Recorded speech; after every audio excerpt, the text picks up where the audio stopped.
समझी। तेरी रुलाई बर्बाद की औरतें ही तेरे लिए अपने मर्दों का शिकार करती हैं। उन्हीं की बदौलत ही तू पुरुषों को अपने आश्रम का सदस्य बनाता है, मेंबरशिप देता है।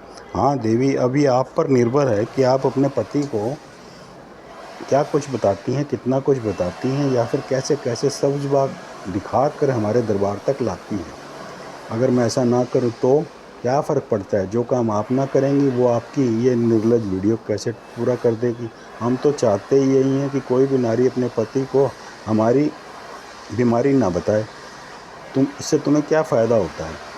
मैं हैरान हूँ। हम ये काम इन वीडियो कैसेट की बदौलत कर लेते हैं। परिणाम, पति अपनी पत्नी को दुष्चरित मानकर उसका त्याग कर देता है और हम उस परित्यक्ता को अपनी शरण में ले लेते हैं। उसे अपने शयन ग्रह की रानी पटरानी बना लेते हैं। वैसे हम उस रानी पटरानी को गैर पुरुषों के पास भेजते रहते हैं, पर तभी जब वो फूल हमें बासी लगने लगता है, बदबू मारने लगता है। मैं टकटकी बांध कर उस पाखंडी को देखने लगी जो कितनी सभ्य भाषा में अपने कुकर्मों का बखान कर रहा था, और उसके चेहरे पर किंचित मात्र भी खौफ नहीं था। अब आप वस्त्र उतारेंगी या मैं अपने चंद शिष्य को बुलाऊं? तब आप हमें दोष न दीजिएगा स्वामी जी, हमारे उदर में पलने वाला शिशु किस शिष्य का है? खामोश, खबरदार, चिंगारती चिल्लाती मैं तेजी से अपनी साड़ी उतारती चली, और स्वामी जी ने अपना भगवा चोगा उतार फेंका और पूर्णतया निर्वसन होकर मेरी तरफ बढ़ते चले गए। बस फिर वही हुआ जो सत्सुख से होता आया और युगों युगों तक होता ही रहेगा। रोती सुसकती में टेबल पर सिर पटकती रही। शिल्पा चड्डा भी अंदर ही अंदर सुबकने लगी। बस बस बस। अंजू की पीठ पर दिलासा भरा हाथ फेरता कालिया नामक युवक बोला, उठिए, अब आपका काम हो जाएगा। टी स्टॉल में बैठा कालिया ने उन्हें सांत्वना दी। कब? धीरे धीरे सिर उठाती चड्डा ने पूछा।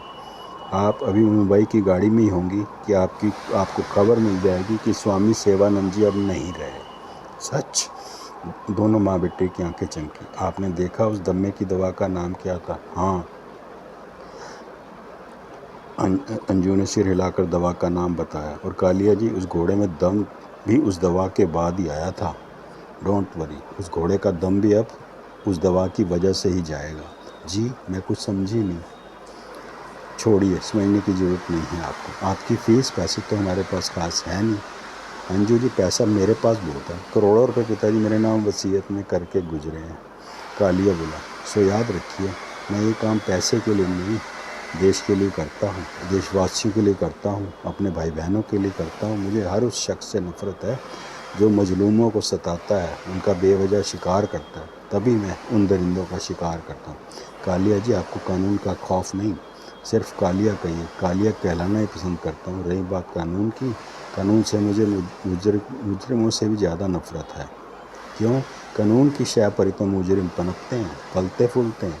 हमारे कानून में इतने छेद हैं नहीं जितने इन मुजरिमों द्वारा बना दिए गए हैं, और ये छेद कानूनी नुमाइंदों ने ही बनाए हैं, पुलिस, वकीलों और जजों ने ही बनवाए हैं।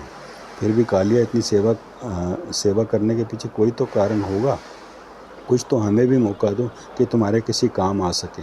जिस दिन ज़रूरत पड़ी मैं आपको खुद ही तलब कर लूँगा। हो सकता है आपको मेरे हक़ में कोई गवाही देनी पड़े, थोड़ा झूठ बोलना पड़े।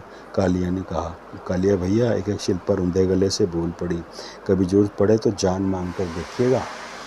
बेबी, कालिया उसकी ठोड़ी पुचकारता बोला। कालिया जान नहीं, जबान मांगता है, वो भी इसलिए कि मुझे अभी कानून के हाथ फंसना नहीं है। कानून के हाथ पड़ गया तो फांसी जा चढ़ूँगा। फिर मेरे इस मुल्क को हैवानों से कौन बचाएगा? जा बेटा जा, ईश्वर तेरी मुराद पूरी करे। पहले भगवान राम आए थे पापियों का नाश करने, आज कृष्ण मुरारी आए, फिर और अब तो चलता हूँ। एक कालिया कुर्सी सरकाता खड़ा हुआ। इतनी बड़ी बड़ी हस्तियों से मेरी तुलना कर आप उनका अपमान कर रही हैं और मुझे पपीते पे चढ़ा रही हैं, पहाड़ पर चढ़ा रही हैं। बाय। फिर वो बड़ा और निकल गया।